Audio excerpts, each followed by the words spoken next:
একবার দুই বুদ্ধিমান ভাই মগধে থাকত। তারা তাদের বুদ্ধির জন্য প্রসিদ্ধ ছিল।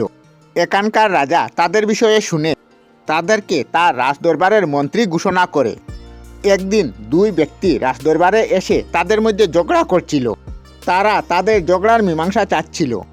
তাদের ঝগড়া একটি হার নিয়েছিল। তারা দুজনেই দাবি করছিল এই হারের মালিক তারা। রাজা সূর্যনারায়ণ কিছু বুঝতে পারলেন না। তিনি দুই ব্রাহ্মণ ভাইকে বললেন, বলো হারের আসল মালিক কে?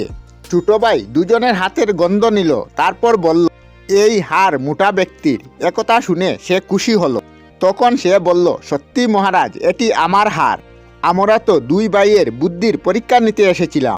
আমরা এটি দেখে খুশি ছিলাম যে সে আমাদের পরীক্ষায় সফল হয়েছে। কৃপা করে আমাদের ক্ষমা করুন মহারাজ। রাজা তাদেরকে উপহার দিয়ে বিদায় দিলেন। এইভাবে রাজা সূর্যনারায়ণের দরবারে নানা লোক আসতে থাকে। দুই ভাই সবসময় তাদের বুদ্ধিমত্তার প্রমাণ দিতে লাগলো। রাজা তাদেরকে এত বিশ্বাস করতেন যে তাদের ছেড়ে কোনো কাজ করতেন না।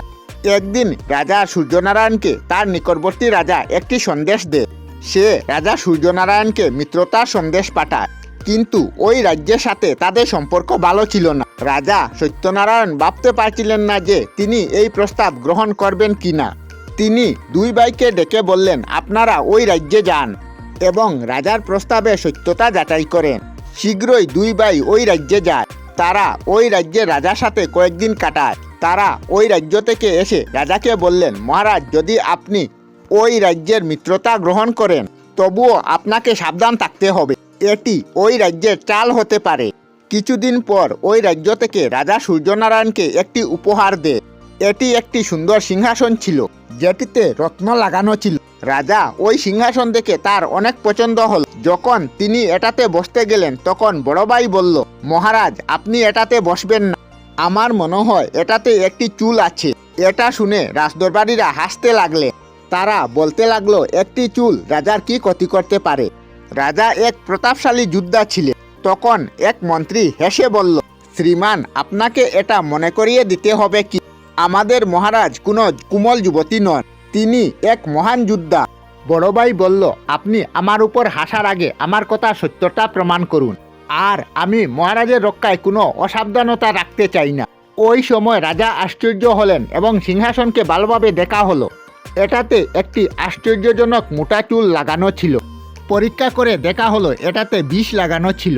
যদি মহারাজ বসতেন তবে তিনি এই চুল দেখতে পেতেন না, কিন্তু এটি রাজার চামড়ায় লেগে ওই সময় তাকে মেরে ফেলত। কেউ জানতেও পারত না যে রাজা কিভাবে মারা গেলেন। বেতাল গল্প শেষ করে বিক্রমাদিত্যকে প্রশ্ন করল, বিক্রম, বলো, দুই ভাইয়ের মধ্যে সবথেকে বুদ্ধিমান কে এবং কেন? যদি উত্তর না দাও তবে আমি তোমার মাথা টুকরো টুকরো করে দেব। রাজা বিক্রমাদিত্য একটু চিন্তা করে বললেন, বেতাল দুই ভাই জ্ঞানী, কিন্তু তাদের মধ্যে বড় ভাই অধিক জ্ঞানী। সে সিংহাসনে লাগানো চুলও দেখে ফেলে, যার জন্য রাজার প্রাণ বেঁচে যায়। বেতাল বলল, বিক্রম, তুমি সত্যই বুদ্ধিমান। তুমি একদম সঠিক উত্তর দিয়েছ, কিন্তু তুমি বললে তাই আমি চললাম। রাজা বিক্রমাদিত্য তার পিছনে পিছনে গিয়ে তাকে ধরে আবার কাঁধে করে আনতে লাগলেন। রাস্তায় বেতাল 13 নম্বর গল্প আরম্ভ করলো। 13 নম্বর গল্প পরের পর্বে। আমাদের চ্যানেলে সব ধরনের ভিডিও আপলোড করি, যেমন ব্লগ, নিউজ, কুকিং ভিডিও, ধার্মিক আলোচনা ইত্যাদি। যদি আপনারা এই ধরনের ভিডিও দেখতে পছন্দ করেন তাহলে এই চ্যানেলটি নিশ্চয়ই সাবস্ক্রাইব করবেন। আমি আপনাদের সাথে বিদায়ক না, আজকের মতো বিদায় নিলাম। আর ভিডিওটি ভালো লাগলে লাইক, শেয়ার ও কমেন্ট করবেন। ভিডিওটি সম্পূর্ণ দেখার জন্য অশেষ ধন্যবাদ।